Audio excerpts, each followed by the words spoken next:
Welcome to another episode of this From Hobby to Business. My name is Steffie and I'm one of the founders of Bachata Passion, and I'm here to share with you my thoughts, my experiences, and everything that we're going to talk about, because today's show was especially requested by Diana because she wanted to hear some more about how we prepare and the progress and the process behind our shows, because we dance a lot of bachata shows, and today I'm going to share with you the process of making those shows.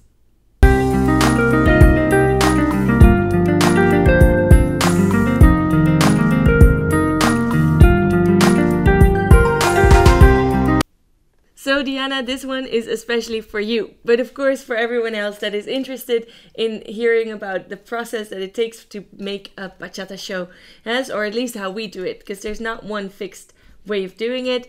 But in these last 7 to 8 years, we've actually created our own progress and process of making these shows, and I have to say I love it.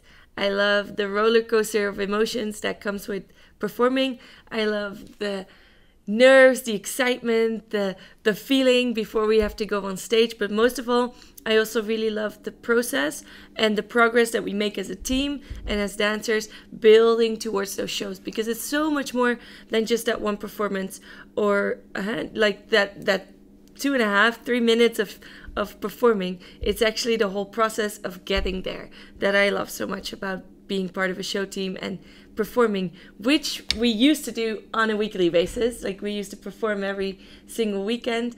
Right now we don't, of course, because of the COVID-19, but that gives me a lot of time to process and to analyze and to think back and to realize that I really, really, really miss it. So today we're going to talk about how we make those shows. In the last 7 to 8 years, we've had so many teams, we've made so many shows that by now we have a certain plan of action in building a show.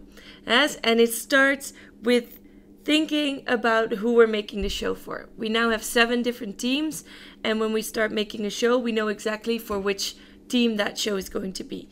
Why? Because we try to make sure that per year, per season, all the teams have a certain characteristic. They have a specific show, they have a specific style, so that not everyone's doing kind of the same thing, but that each show and each team has their own style and their own characteristic and their own story to tell.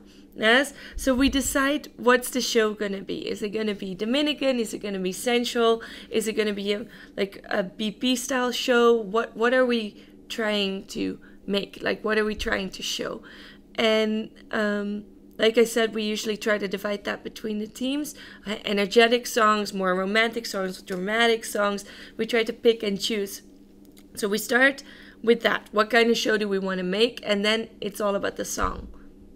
It starts and it's being led and everything is about the song. Just like what I said about our dancing and our teaching, the same happens, of course, in the shows. It's all about the music.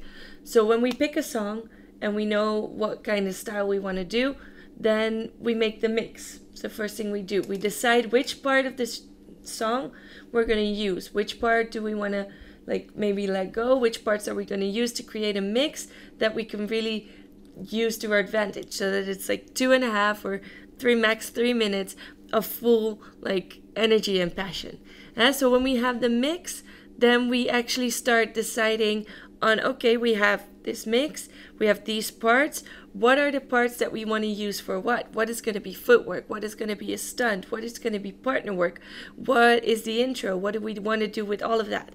So we first, without even having done one step, we all put this on paper. We try to break out the song so that we know exactly where we want to do what, at least in direction, not the exact steps, but we know this is going to be footwork, this is going to be this is going to build up to a stunt, so that everything matches with the music, because again, the music is always leading.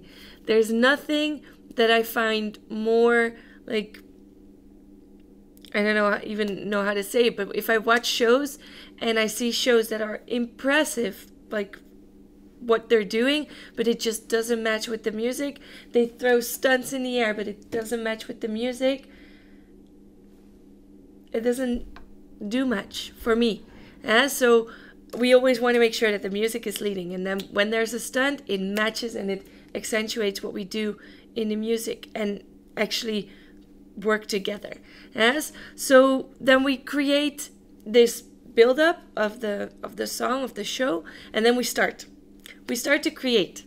And this usually starts with some partner work, and we just make a part. We never make the full show and then start training or start teaching the show. We always make a first part, which usually never is the intro, but we make a part halfway in the show, and then we start training it with the team. Why? Because we like to see how it works. We like to see if it matches with the dancers. We like to see the energy that you get from dancing and the energy that you get from watching them dance this, so that we can progress in that way with the whole show.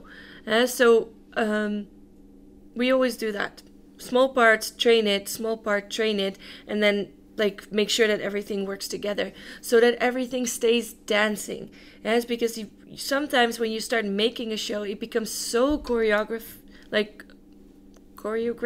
don't even know how to say this, but like it's not really bachata anymore, and for us that's really important. So the discussion is always how we mix the showy elements with the true bachata feeling. And for us, the way to do that is to work with small parts and not just make everything boom and then start doing it. We work with small parts. So that's what we've created as our process. So then we work with the team, we practice, and we make sure that it gets ready. But we always need to make sure that we get our inspiration from somewhere, so that even though we have 7 teams, not every team is dancing the same style, same way, same figures. So we always try to make sure that everything has a different feeling and that we don't use the same figures in all the different shows. So where do we get our inspiration from? Now, when we talk about the stunts, we usually look at different dance styles, try to see what they're doing, look at different artists, try to see how they're creative with stunts. But for us, the most safe way of innovating is to work with the stunts that we already mastered the technique. So we have technique in certain stunts, and then we use this to create a different ending, or see, okay, maybe if we start this way, but then we do an extra, or we go the other direction, or so we use what we have and try to create it in a different way so that it's different and that it matches the music. Because sometimes you need to end with a snap. Sometimes it just needs to flow through until the next part of the song. So that's how we try to find the perfect stunt for every break in the song, so that we know exactly where to put them. This is usually the first thing that we do, is place the stunts in the song and know, okay, this are the breaks that we're going to catch with a stunt, so that we know that it's between 3 or 5 stunts per show, more or less. Yes, but for me, the part that I love the most is footwork.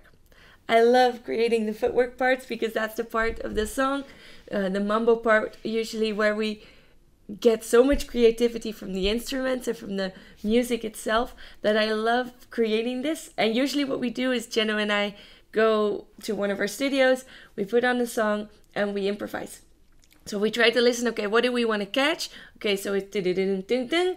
Okay, what can we do? We try a few different things. One of us is improvising, the other is watching, and then we say, okay, this part, and then we pick the other part, and we try to pick parts and then make one footwork. So usually this is just improvising and seeing what comes out of it, and trying. And the only annoying thing usually is that when you make the best part and then you don't remember what you did, or the other didn't really pay attention, so we don't know exactly what we did. And I know we always say we should record it, but we never do. So this is usually the struggle. But in the end, I'm usually proud of the footworks that we make, and they're usually a fun part of the show. So we have the stunts, we have the footworks, and then we have the partner work. And the partner work takes up most of the time. Why? Because we sit down again and think, okay, do we want to catch the music, the instruments? So if yes, which instruments? Do we want to catch the lyrics? So do you want to make it more of a lyrical? And again, that discussion that I said before of trying to make sure that showy elements do not take over completely, but that it's a good mix of show with bachata, like that it's really leadable and followable, like especially in our student teams, because the training should be also a preparation and should make us better dancers also in social. That's because it's a social dance that we're doing all together. So we always try to really maintain that aspect. So that means that we really pick and choose our elements and our figures so that it's both showy and bachata. Yes? So this usually takes a lot of time. And then when it's done, and we've done this part by part by part, we have a show, or at least we have a product. And then it comes to practice, practice, practice. And our teams know this, because there's no way you can just go on stage the moment you just learned it. Yeah, because you want to make sure that you have it like memorized, that is muscle memory, that the moment the nerves kick in, that you perform just like you did in the practices, so that you don't even need to think about that anymore, that you perform even better because it gives you an adrenaline rush. Yeah, but at least that the nerves don't like lower the product that you're going to deliver to the public. So we always practice a lot. We make sure, and that's why we love the teamwork aspect of it. You need to work a lot on the synchronization between the team members. For us, the most important thing is that you dance together as a team, that you perform together. And that doesn't mean memorizing the show and knowing exactly the counts. No, it means really feeling and trying to get the same feeling, so that it's not just the counts, but that you feel the song in the same way, that you interpret the moves in the same way, that you are all telling the same story, so that you can connect. Because you don't want to just dance it perfectly on the timing. You want to make sure that the feeling connects between the team members as well. So that means that you need to practice together a lot. And the way we do that is we don't have fixed partners in the team. So until it's really finished, everyone practices with everyone. We rotate, so that we all create the same feeling. Because if you have only fixed partners, it just stays within the partners, and we like to get it, like bring it all together. When it's all like the show is in our system and we've had all the different parts, then we start working with positions. So this is all the way in the back. Then we start looking, okay, who's going to dance which position? Who's going to do the stunt with which dance partner? And that usually is the moment that we start using positions, switches, changes, and that you start knowing who you're going to perform this with. So up until then, we're really everyone mixing, and then we start working on the positions for the show. But because we've always danced with everyone and everyone knows the show like that, it's always easy that one drops out, somebody else can step in and learn a new position really quick. Because you're not fixed dancers, you're like really flexible in the show. So that's how we build the team, or make sure that the team is completely ready to go out and perform this. Yes, that's the process. And then it's showtime. But the showtime part we'll talk about next video and next vlog. If you want to read about this, if you want to make sure that you just can go through it a little bit more, you can always go to our website and read the blog, because I write about this every week as well. Last thing, what I love about shows is the progress and the process. Like I said in the beginning, it's a way of pushing your limits. It's a way of measuring like progress, because you can make a show and it can be completely something that's not something you think you'll be able to perform or you'll think you'll be able to do.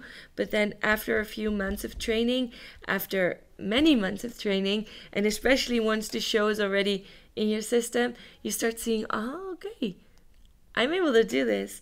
Yes, and I love seeing that process in our students as well, when they start a choreo challenge or when they join the student team and it's their first process of performing a show, is so much more than those 3 minutes on stage. It's like the whole build up, and it's seeing that what you can deliver in the end, that show that you're able to perform. And then you look back at the first videos and you go, wow, I didn't think we would actually be able to pull that off, but we managed to do that. It's that process that gives me like such satisfaction, and that I love working with the team on this. So yes, I cannot wait to get back to practice, and I cannot wait to get back to performing. And I'm curious, is performing something you're doing as well? Is this process that we're doing, is this something you recognize? Is it, or does it make sense now how we train you if you're one of our students? I'm curious how you look at this process and how you experience show training and getting ready for a show. And yeah, let me know what your experiences are with Showtime, and then we'll get back to that next week. Look forward to hearing from you. Don't forget to comment below, subscribe to the channel, turn on your notifications, and then I'll see you back next week. Thank you so much for watching, guys. My name is Steffi from Bachata Passion, and I recommend you to watch the videos on this site because they're exactly the content that you're going to want to watch next. Don't forget to subscribe to our channel, comment below, and like this video. Let us know what you thought so that we can unite online and keep spreading that passion.